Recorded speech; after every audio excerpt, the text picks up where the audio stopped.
और देवता चित्तनंदने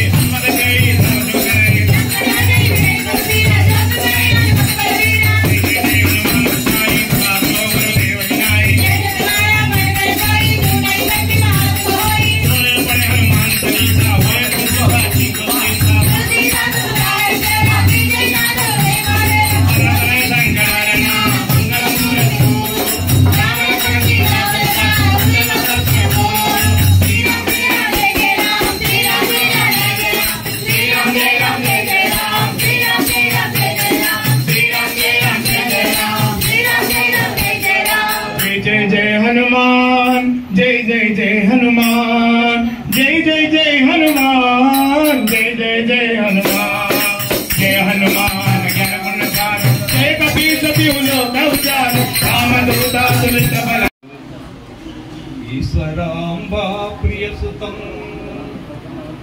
ईश्वरांबा प्रियसुतं साई रामाय नमोस्तुते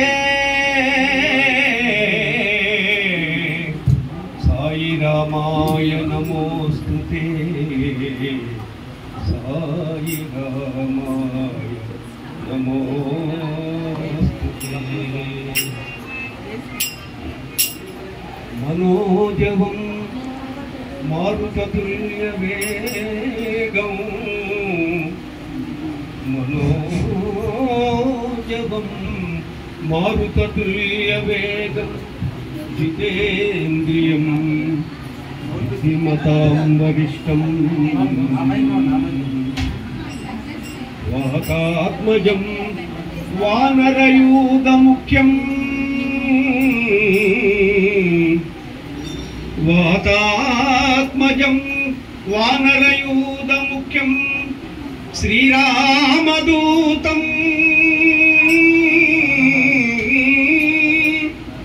श्रीरामदूतं श्रीरामदूतं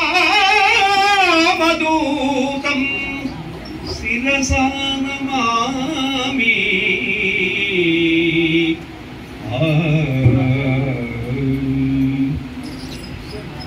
ओम श्री साईराम भगवान बाबा वारी दिव्य श्री चरणाल कोटि कोटि सहस्रार्पणलతో హనుమత్ జయంతి సందర్భంగా మరి స్వామివారి యొక్క 108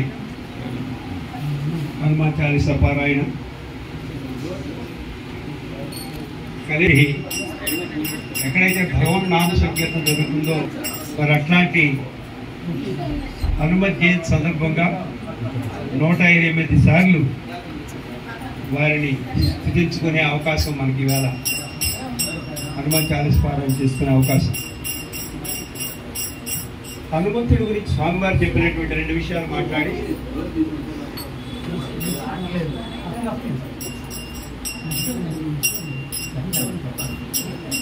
హనుమంతుడు ఒకసారి సీతాన్వేషంలో లంకలో ప్రవేశించాడంట. అక్కడ రామనామం వినిపిస్తుందట. ఇదేంటిది రాక్షస రాజ్యం కదా, ఇక్కడ రామనామం వినిపిస్తుంది ఏంటని చెప్పేసి అనుకుని ఒక్కసారి తన సూక్ష్మ రూపంలో కిందకి చూశాడట. విభీషణుడు రామనామాన్ని జపిస్తున్నాడట. అంటే రాక్షస రాజ్యంలో కూడా రాముని జపించేవాళ్ళు ఉన్నారని విభీషణుడి దగ్గరికి వెళ్ళి, అయ్యా ఇట్లాంటి రాక్షస రాజ్యంలో కూడా మీరు ఉన్నారు మహాభక్తులని ఆ విభీషణుడితో మాట్లాడుతూ అంటాడట. అవును, మీరు చాలా అదృష్టవంతులు, రాముని సన్నిధిలో ఉన్నారు, రాముని సేవ చేస్తున్నారు, మేము ఈ రాక్షస రాజ్యంలో ఉండి రామనామాన్ని కూడా జపించలేకపోతున్నామని విభీషణుడు అంటాడు. అంటే అప్పుడు హనుమంతుడు చెప్తాడు విభీషణుడితో, విభీషణ రామనామాన్ని జపిస్తున్నావు కానీ రామకార్యాన్ని చేయడం లేదయా నువ్వు అని అన్నాడు.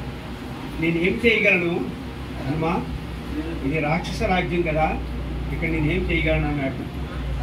మరి అమ్మవారు ఇక్కడికి వచ్చి ఇన్ని రోజులు అయింది, ఆమె ఎంతో దుఃఖిస్తుంది. ఏ రోజైనా నువ్వు ప్రయత్నం చేసావా అమ్మవారికి స్వాంతం చేకూర్చాలి, అమ్మవారికి ఏదైనా చేయాలని ఏమైనా ప్రయత్నం చేసావా?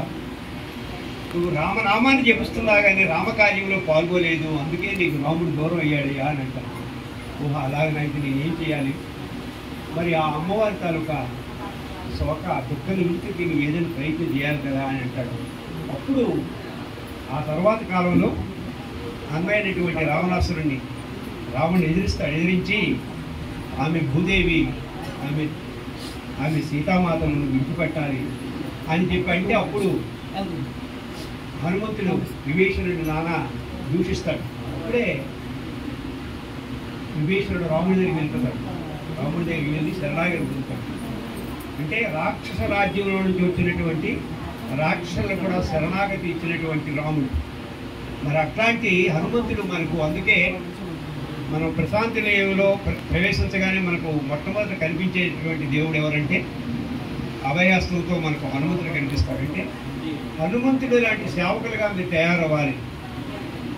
రామభక్తితో పాటుగా రామ కార్యంలో కూడా మీరు పాల్గొవాలి అని చెప్పేసి మనకు భగవాన్ బాబా వారు మనకు హనుమంతుడిని అందుకే ప్రతీగా చెప్తూ హనుమంతుడి లాంటి శక్తియుక్తులు మీరు ఉండాలి.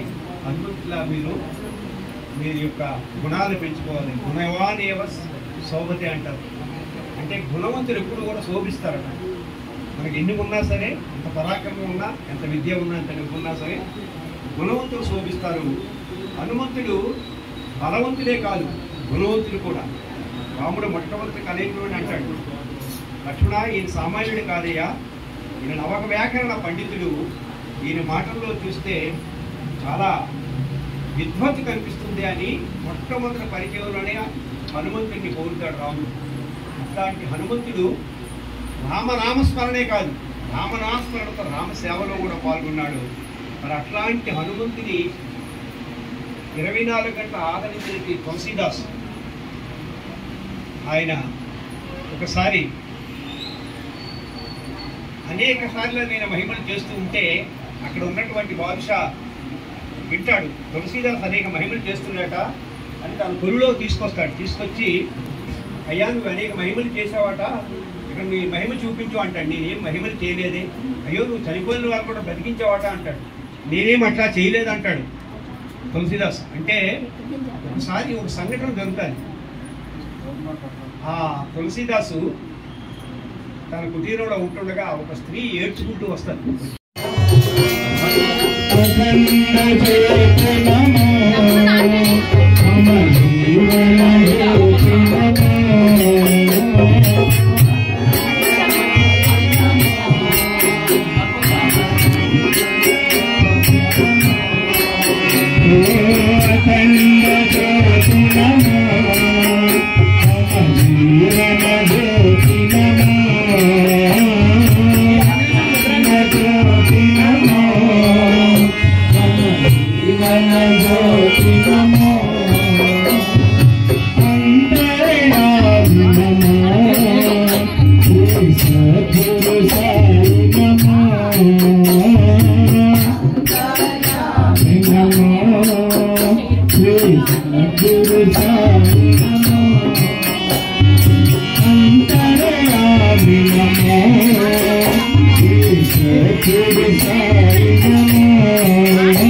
you.